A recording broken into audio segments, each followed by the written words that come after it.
have another very important drug which is called as Erbulin Mesylate. So if you take this Erbulin Mesylate, remember Erbulin Mesylate, it is a microtubule inhibitor, and this particular Erbulin Mesylate, it is approved for the treatment of patients with metastatic breast cancer, right? So remember this particular drug, it is a microtubule inhibitor, and this particular Erbulin Mesylate, this is recently approved for the treatment of patients with metastatic breast cancer, right? Treatment of the metastatic breast cancer. That is about your Erbulin Mesylate. Next, apart from this particular Erbulin Mesylate, we have another very important drug which is called as Estramustine, right? Estramustine. Now if you take this Estramustine, remember it is a combination of estrogen and as well as meclorithamine, right? It is a combination of estrogen and as well as the meclorithamine, and this particular meclorithamine, this is nothing but your nitrogen mustard, right? This is nothing but your nitrogen mustard. So estrogen and as well as meclorithamine together, it is called as Estramustine. And where is this used? Remember this particular combination is used for the treatment of the prostate carcinoma, right? It is used in the treatment of the prostate carcinoma. The other important point is this Estramustine, it acts as the anti-mitotic drug by binding to the tubulin. So it acts as, right, this acts as the anti-mitotic drug by binding to the, right, by binding to the tubulin. Now the other important point about the Estramustine is that it can produce the estrogenic side effects because it contains the estrogen in this. And what are those estrogenic side effects? They include gynecomastia and as well as impotency. So this particular Estramustine, it can cause the, or it can produce the estrogenic side effects, and this estrogenic side effects, they include, right, gynecomastia, and the other important side effect is the impotency. Okay, so this is about your Estramustine. All right, next, after having discussed about Erbulin Mesylate and as well as Estramustine, we have another group of drugs which is nothing but topoisomerase inhibitors, right? Let me discuss about the other group of anti-neoplastic drugs, that is topoisomerase inhibitors. Now if you take the topoisomerase inhibitors, remember we have a group of drugs which are called as camptothecins, right? We have a group of drugs which is called as camptothecins. Now if you take this camptothecins, the drugs in this group include irinotecan and as well as topotecan, right? Irinotecan and as well as topotecan. Now so if you take these two drugs, that is irinotecan and as well as topotecan, these are the two drugs which are obtained from a tree which is called as Camptotheca acuminata, right? They are derived from Camptotheca acuminata, right? This Camptotheca acuminata, this is one of the tree. Now you take the mechanism of action of these drugs, right? You take the mechanism of action of these drugs. Remember these particular drugs, they act by inhibiting the topoisomerase 1, right? They act by inhibiting topoisomerase 1. Now you take this topoisomerase 1, this particular topoisomerase 1, this enzyme, what it will do is this enzyme nicks the DNA and introduces the negative supercoils and reseals the DNA strands. Okay, this enzyme, right, this enzyme, it produces the nicks, right? This enzyme nicks, it will introduce, right, it will introduce the negative supercoils and it reseals the DNA strand, right? Reseals the DNA strand. Now you take this particular drug, that is topotecan. Topotecan, it is used in advanced ovarian carcinoma and it is excreted by the renal route. Okay, so where is this particular topotecan used? It is used in case of advanced ovarian carcinoma and it is excreted, right? It is excreted by the renal route, right? So remember, this is a very important point regarding the topotecan.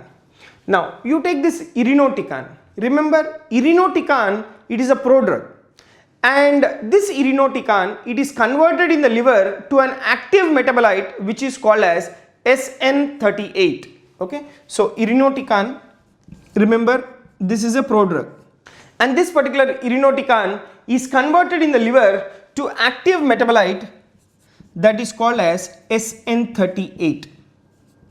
Remember, this is a very important point. The active metabolite of irinotecan is your SN38, and that is converted within the liver, and that can be asked as a multiple choice question. Alright, next. Now remember, this particular irinotecan, it is eliminated in the bile and feces, and thus its dose should be reduced in case of the hepatic failure. Okay, so if you take this particular irinotecan, it is excreted in the bile and as well as the feces, and the dose of this irinotecan should be reduced in case of the hepatic failure, right? In case of the hepatic failure. Now where do we use this irinotecan? Now if you take this particular topotecan, it is used in case of advanced ovarian carcinoma, whereas irinotecan, remember, it is now the treatment of choice for advanced colorectal carcinoma in combination with 5-fluorouracil. Okay, so remember, this particular irinotecan, this is considered as the drug of choice in case of advanced colorectal carcinoma, right? The treatment in case of advanced colorectal carcinoma, we give, along with irinotecan, we also add 5-fluorouracil, right? So remember, this particular combination, that is irinotecan and 5-fluorouracil, it is a treatment of choice for advanced colorectal carcinoma. Next, now you take this particular topotecan. If you take the adverse effects, the adverse effects of the topotecan, that is dose limiting toxicity of topotecan, is neutropenia, whereas it is diarrhea for the irinotecan.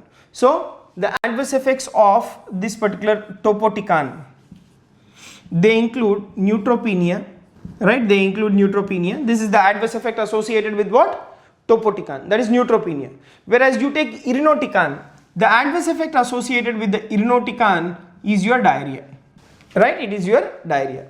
Next, now you take this irinotecan. Remember, this irinotecan, not only it will cause diarrhea, irinotecan can also lead to myelosuppression, right? Irinotecan can also lead to myelosuppression.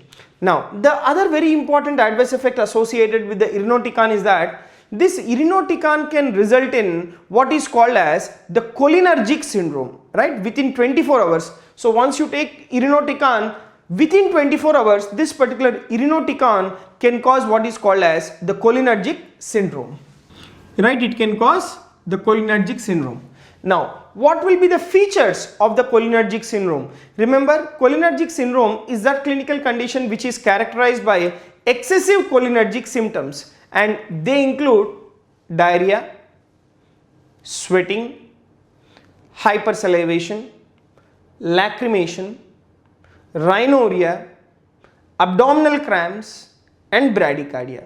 All these are the features of the cholinergic syndrome. Remember, in case of excessive cholinergic crisis, what will happen is there is increase in the secretions and increase in the gastrointestinal motility and decrease in the heart rate of the individual.